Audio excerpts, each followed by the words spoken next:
ஆலயா cotton trending வேட்டிகள் ஷர்ட்டுகள்.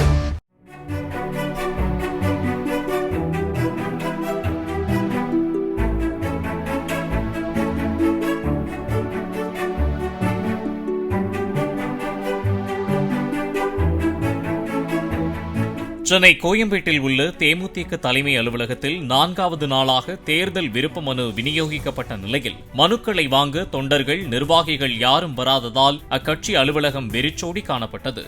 பொது தொகுதிகள் தனி தொகுதிகளுக்கென தனித்தனியாக மேஜைகள் அமைக்கப்பட்டிருந்த போதிலும் மனுக்களை விநியோகிப்பவர்கள் மட்டுமே அங்கு தனியாக அமர்ந்திருந்தனர்.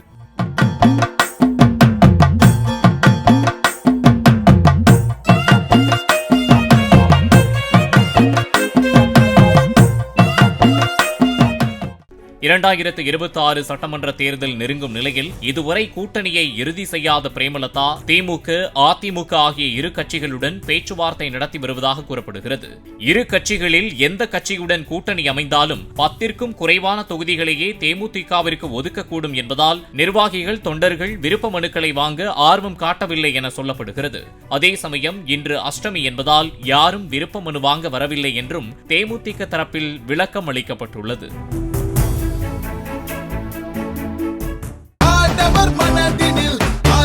ஆலயா காட்டன் ட்ரெண்டிங் வேட்டிகள் ஷர்ட்டுகள். பிளே ஸ்டோர் மற்றும் ஆப் ஸ்டோரில் இருந்து பாலிமர் செயலியை QR கோடு மூலம் பதிவிறக்கம் செய்யுங்கள். செய்திகளை உடனுக்குடன் பெறுங்கள்.